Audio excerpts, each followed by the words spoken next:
Digital Europe's Future Unicorn Award celebrates European scale-ups that have the potential to be valued over $1 billion and become Europe's next unicorns, highlighting the importance of small companies in the wider digital ecosystem. In the digital age, tech companies get exponential advantages from data and innovation and soon become global giants. Today, 129 of the world's unicorns come from Europe. That's only 13%. We can do better. We believe that Europe should be home to 25% of unicorns globally by 2025. How can you become a future unicorn? There are three main criteria that our national trade associations take into account to choose 19 candidates. Their positive impact on society, their commitment to green values and gender diversity, and their emphasis on digital skills, cyber resilience, digital health, and AI. From those 19 candidates, the same criteria are applied, and the NTAs choose 9 nominees. An expert jury then selects 3 finalists, basing their decision also on the company's growth potential and innovation.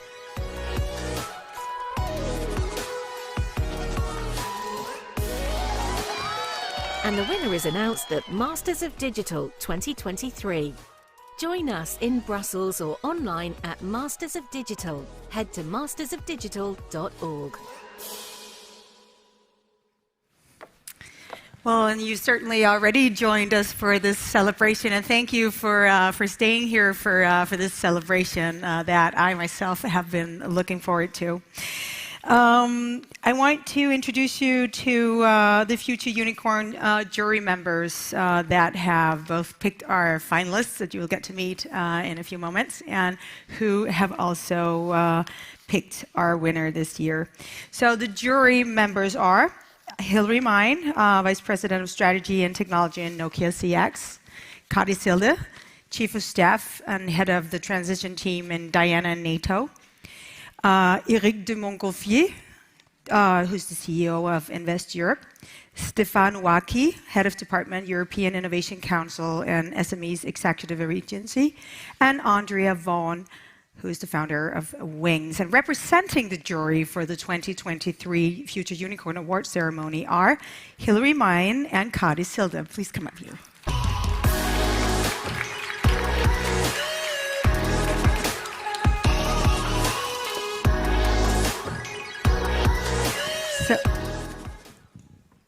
Thank you. Hilary, I want to start out with you. It's pretty clear that these digital innovators can equip us to face some of the largest environmental and societal challenges. What do you think are the main challenges facing scale-ups and future, hopefully future unicorns these years? Thanks. It's a great question. It's okay? You can hear? You can put it a little closer to the mouth. A little closer? Yes. How's that? Okay, great. That's good. So you can tell from the accent that I was born American and went to school there. I consider myself European now. I live in Amsterdam and I'm very happy.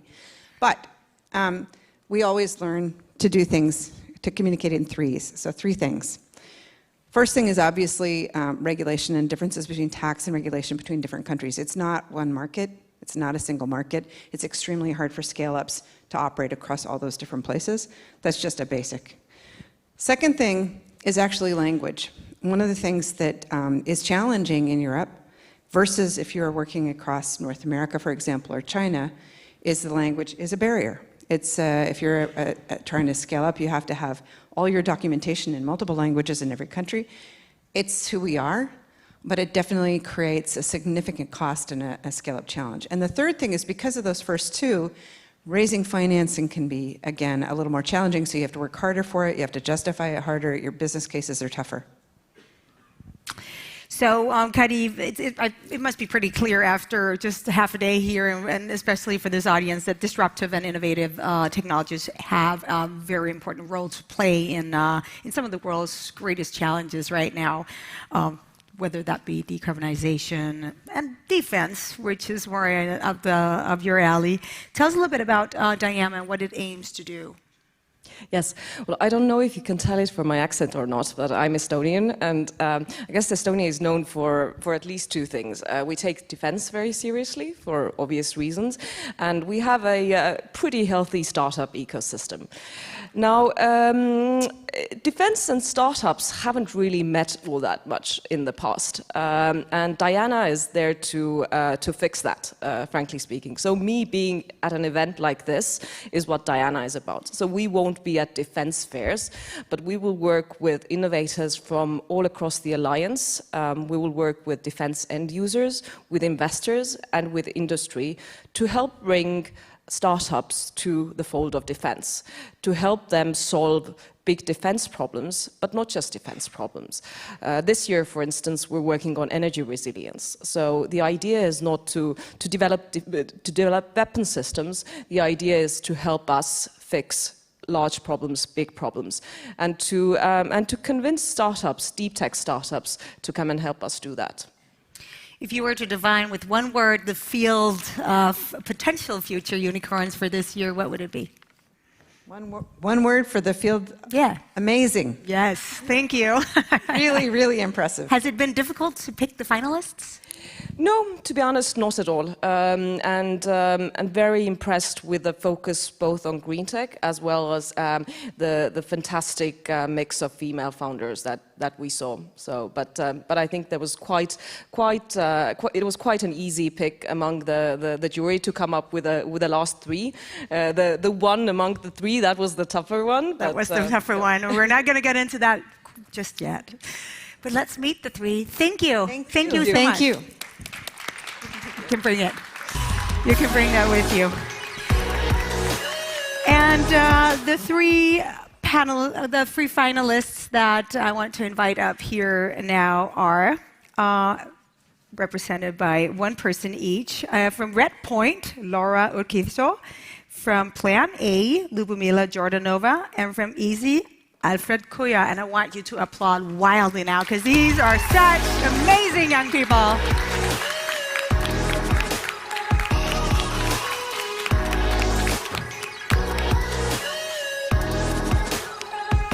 We can applaud them again, can't we? Come on.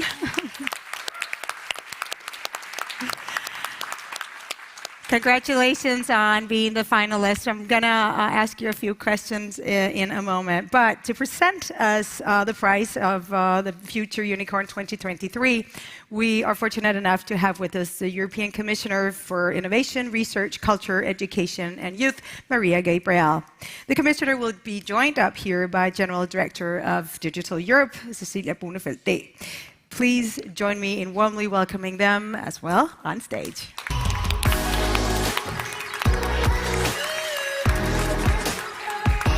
Cecilia? So, I am particularly happy to have you here. It seems to be like something that we do every year for now. Is it 5 or is it 6 years? 5. Yeah, we have now a community of around 100 amazing scale-ups. And not only have we've actually worked together on two things from the start.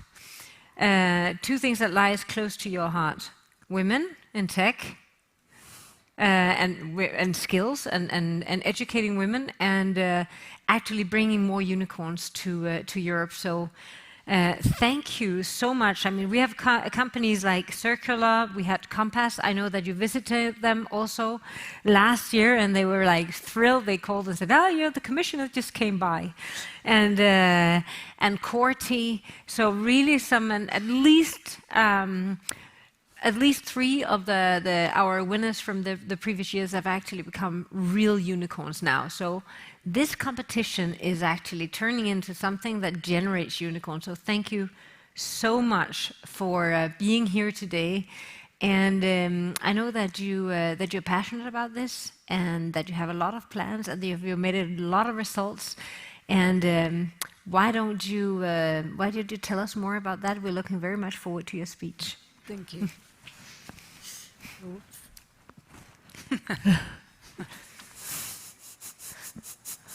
Well, thank you very much, dear Cecilia, dear members of Digital Europe, dear finalists, ladies and gentlemen.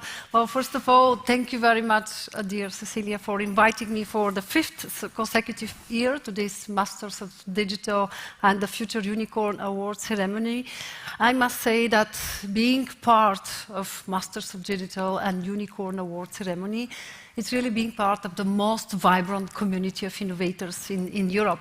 Because on one side, that's a recognition for your achievements, dear ladies and gentlemen, but on the other side, that's a huge responsibility. That's responsibility for the future of Europe, because we need you, every one of you, with your expertise, with your projects, with your companies. And of course, for me, it's a great expression of what we would like to see as innovation made in European Union. So thank you very much. Now, you remember last year, I shared with you more about our plans, because somehow 21, 22, we started to receive some good numbers. What's about the investment in early stage startups in Europe? Very good level. First time we doubled the number of unicorns.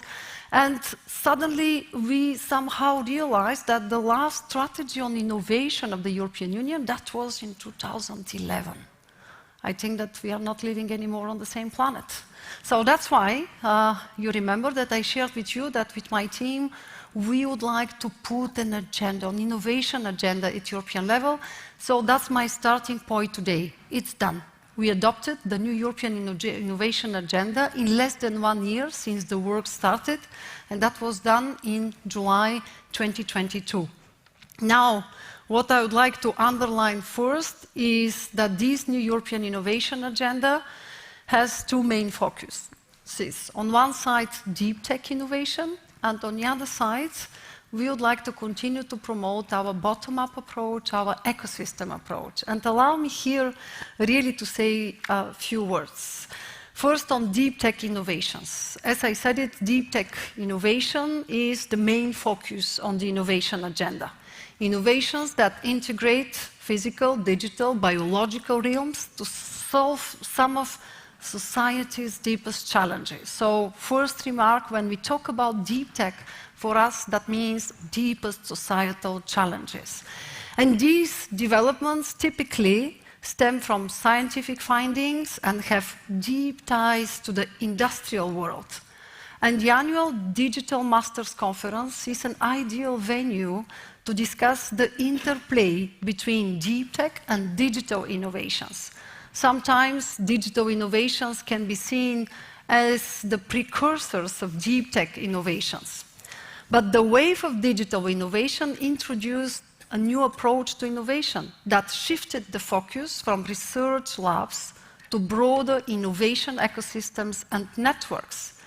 And in the wake of the digital innovation revolution, it has become abundantly clear that innovative businesses can only thrive when they are integrated into a robust innovation ecosystem. The rise of the startup, the unicorn, the business angel, and the venture capitalist are all terms that emerged alongside the rise of the digital economy. And the wave of deep tech innovation strengthens and broadens the ecosystem approach. That's why the new European Innovation Agenda includes not just startups and investors, but also corporations, academic institutions, and government agencies. And as a rule, industries that are heavily regulated by European governments and have strong industrial players will be the most seriously impacted by these type of innovations. The energy, manufacturing, agriculture, aerospace, or food industries are just some examples. But I think that we should not be afraid. We need to take this challenge as an opportunity. But to transform the challenges into opportunities, we need to work hand in hand, and this time still since the very beginning. That is the difference between the deep tech wave of innovation and the digital wave of innovation. Our approach is not to regulate after, when we already see the realities that are growing around, but since the very beginning to see how with those that are supposed to regulate, they can, on the contrary, provide much more flexibility, experimentation spaces, in order to allow the innovation to grow in Europe. The second point, of course, when I talk about the European Innovation Agenda, is to underline what are the 5 flagships of the innovation agenda. And I must say here that that's again something very specific of our approach, and that's something that we are convinced that we should continue to do. It was not the European Commission that came and said you have to imply these 5 flagship initiatives. Since the very beginning, our approach, it was co-creation. It was our unicorns, our startups, our venture capital, our women founders. They told us there is 5 initiatives that we would like to see put at the European level, and that will facilitate our life. That's why, allow me very briefly to say, first flagship, we would like to improve access to finance for European startups and scale-ups. For example, it is mobilizing 40 billion euros of private capital, creating new financial instruments like Escalar, or very, very simple example, simplifying listing rules with the recently adopted Listing Act. Second flagship, it improves the regulatory conditions for innovators to experiment with new ideas. As I already said it, we would like to expand the range of sandboxes and experimentation facilities for sectors like aerospace, hydrogen, artificial intelligence, and here I think that we have already some champions ready to show us what we need to do at European level.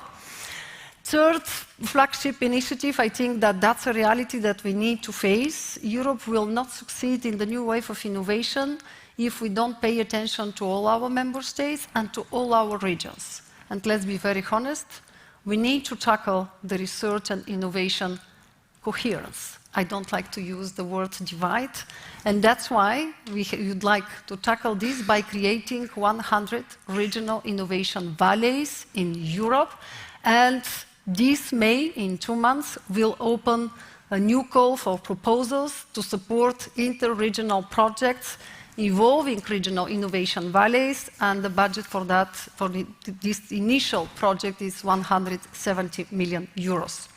Fourth, a topic that is very dear to your heart too, talent.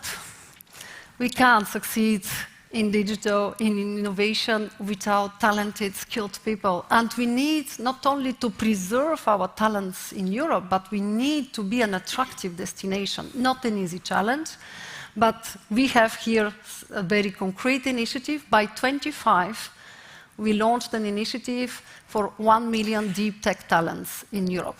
So I very much hope that every one of you can join us, and definitely you can at least indicate to us where we need to intervene, how we can encourage all these talents or skilled and competent people to choose Europe as their home, because no one can oblige someone to stay in Europe, but we can provide conditions to choose to stay and to develop your company in Europe. And 5, it's always maybe the most bureaucratic flagship, but we all need policy frameworks, including here clearer terminology. We even don't have a common definition on startup and scale-up. It's really time to have this in order to identify much more clearly, rapidly what's happened on the ground. Of course, we need much more robust and comparable data sets. And here I would like to say thank you very much, Digital Europe, because your data are always very, very useful for us. Here, one special point, we would like to start a specific work on stock options for employees of startups. And believe me, 1 year ago, that was the first time maybe that we discussed this topic in the European Commission. We have to make some additional effort, but we all know that that is very much needed. Now, I would like here to make a link with what you said, Cecilia, because the community is already identified, as I understood well, 100 scale-ups. So that is fitting perfectly well with our work with the European Innovation Council, because this year, that's exactly what we would like to have, a Scale-Up 100 initiative.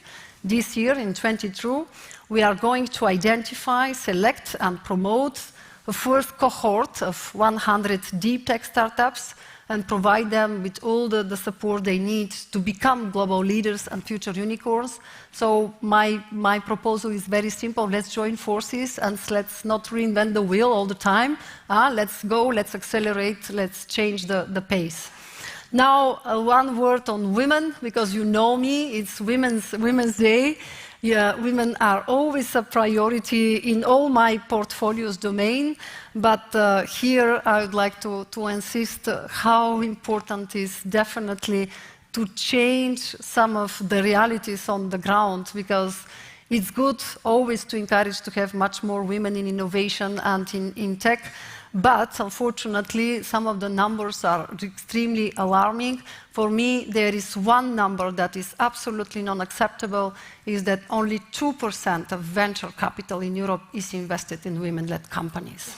It's simply not possible. So I think that together with all of you, we can change this reality, and I'm really very encouraged to see that there is 2 women here on stage. Final point, as you understood it, the new European Innovation Agenda is more than a strategy. That's a call to action for all innovation actors, and also to you, Masters of Digital 2023 participants. That's why I would like to insist, it was co-created. Now it is important that this new European Innovation Agenda is co-implemented. And exactly with this goal of co-implementation in mind, we have helped to make the coalition of the willing and the sounding board for innovation happen. Allow me just a few words on the coalition of the willing. That's an informal alliance of public and private innovation players that work together on implementing the 25 actions of the new European Innovation Agenda. Very simple, every 6 months, we're sitting around the same table and we are looking what's going on the ground. And for me, that's the best way to see that on some things we are very good, so we need more investment, we need here much more efforts. Some others need to be adjusted, need to be even modified. So I very much count on everyone that will transform this new European Innovation Agenda into something that will bring tangible results in 25, because we don't have so much time. Final word, I would like really to say a few words to our 3 finalists for the Future Unicorn Award. First, ladies, sorry. Thanks, Alfred. Thank you. The knowledge you have gained in the field of deep tech innovation from working on EV chargers will be invaluable to other entrepreneurs, because there is a need of sandboxes and experimentation facilities for hardware innovators like you, and I'm sure you have some good ideas what about these sandboxes should look like. And I very much welcome your achievements already, and congratulations. This is for you, Lubomila, the founder and CEO of the Plan A company. It gives me a great pleasure to congratulate you on the success of your decarbonization software as a service platform. And I think that your projects already are showing how green technology innovations can help solve some of our society's most complex challenges. And we need this kind of innovation. So I very much count on your expertise and continue to be a role model for many other girls. Also, Red Point's Chief Executive Officer Laura, another role model. Thank you very much. I think that the future of deep tech innovation will depend on the protection of intellectual property rights. So your expertise in using AI to ensure intellectual protection is crucial. We have some difficult debates in front of us, but I'm sure that with examples like yours, we can more easily manage the different interests, because this topic is particularly challenging, but I'm sure that with your good ideas, we can definitely offer the solutions that are needed without blocking always on the same intellectual debates and always looking at some of our practices that are now from the old time, if I may say. So, ladies and gentlemen, we recognize the critical nature of the next few years if we are to maintain Europe's economic competitiveness. And if you want to stay competitive, we have to unleash the power of innovation. Failure to innovate equals failure to compete. And please join us in our quest, that's a common quest with Cecilia, to advance human knowledge and technology to its fullest potential, because I firmly believe that if we continue to work together, Europe can become the world's leading powerhouse for deep tech innovations and startups, inspiring European startups with their innovative ideas are what the Future Unicorn Award is a testament to. Thank you very much.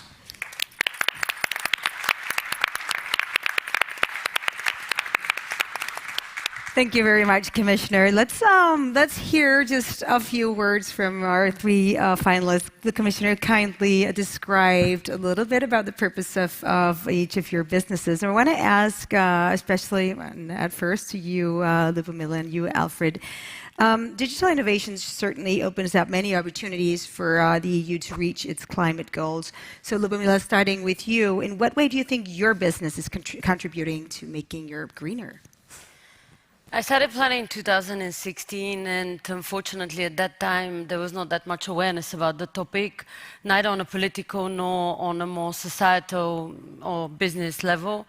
And what really encourages me now is that it is overwhelmingly present, and finally it's not a special box of topics that you can consider in the tech sector, but it is being added as part of the assessment of tech solutions. When we've been developing our technology, we've had the time to actually assess what was really needed by businesses. So for context, what we have is a software as a service platform for decarbonization and policy alignment, because we truly believe that all the policy frameworks that the EU has put in place do matter because they push a whole industry towards the same goal. And what we've learned over the last years, to respond to your question, is really that businesses need to be able to collaborate. There's supply chains that they need to engage to decarbonize. There's employees. There's various stakeholders. And on the other hand, there's a framework that they need to understand, which, as we know, also from a historical perspective, policy has not always been understood. I think this is the only industry where we actually have the possibility to welcome policy as our guiding light for a complex issue that we don't have a lot of time to solve. And Alfred, I want to ask you, well, the similar question. How do you think your business is contributing to making Europe greener? Yeah, so when you're looking at our company, we are creating products and solutions to support the energy transition in general. So the first thing we came up with, and what we grew very rapidly with, is EV charging, which was mentioned before. Exactly. It's not limited to that, but that's where we can make a large difference. Because, as we all know, we have to make the transition from combustion engine cars to more sustainable alternatives, and EVs are obviously one of them. That's one part, but it's sort of the chicken and egg story. You're not going to buy an EV if there's not enough infrastructure. So we need to create that infrastructure in order to get there. And the next thing is, how can we make sure that we use the infrastructure we have, the energy, in a better way? And I think it was referred to this morning in a panel here as well, that we have the comfort which we are used to. So you do not want to end up by lowering the heat pump at your house because the sun is not shining. I think Daniel said that this morning. But what we can do is we can make sure that your EV is going to charge at a different time. So when you're coming home and plugging in your car at 6, there's no need that your car needs to be charged directly as soon as it's full in the morning and you can leave again. That's important, and that's where we step in. In this way, we are sort of avoiding overload on the energy grid. Instead of having those peak moments on the day, we are trying to balance that out with the technology we have. Very clever. Very, very clever. Thank you for that. I'm sorry. Laura, you are, as mentioned, offering products to businesses and consumers to help them deal with and detect online fraud. How do you think your innovation is contributing to making the internet a safer place? So what we've done is over these years is to build a platform that helps the brands, the companies, and the consumers to fight the online fraud related to counterfeiting, fake websites, fake products, digital impersonations, and illegal content. So what we do is we detect all the fraud, and we remove it from the internet. So we protect the intellectual property of the companies, and also what we help is to avoid all the issues related to health risks and other kind of risks, and many other risks. And of course, we help the companies to recover the revenues they're losing against the fake competitors. What we're seeing is that this problem of fake websites, fake products, illegal content is growing exponentially. And a few years ago, it was mostly about fashion companies, cosmetic companies, good companies facing these kind of problems, of course, the entertainment space. Now it happens to any kind of companies, banks and hotels and energy suppliers and industrial machinery, all of them. Because the bad guys, they go and they make fake websites that affects all kind of companies. And Red Points, what we do is to solve that issue, eliminate that problem, and help the companies and the consumers. Wow. Thank you for doing that. Commissioner, do you have any questions you would like to ask our finalists? Well, maybe one question for our three finalists: what the EU can do in order to help you to grow and to scale up for a company like yours. I think that if you have something very concrete to recommend to us, don't hesitate to do it now. Oh, that's good. That's a wish list for you. You want to start, Laura? Well, first, thank you so much for things like this today, right? Because by giving us visibility, you are already helping us a lot. The second thing, maybe, well, can be to talk about these issues, and to make the environment, the companies, the society realize how big the issues that the three of us are targeting, how important they are, right? And how there's solutions, and with technology made in Europe, as you're saying. Thank you. Ludmila? I have two wishes. One is not enough. On the side of European startup visa, I know that there's been a lot of discussion, and also you just mentioned that there's work that has been done. We've seen from the portfolio of employees that we have within Planet, we have within a company of 150 people, more than 70 nationalities, and they come from all over the world, actually because the lifestyle in Europe is incredibly comfortable, and it is a lot more favorable to many other places.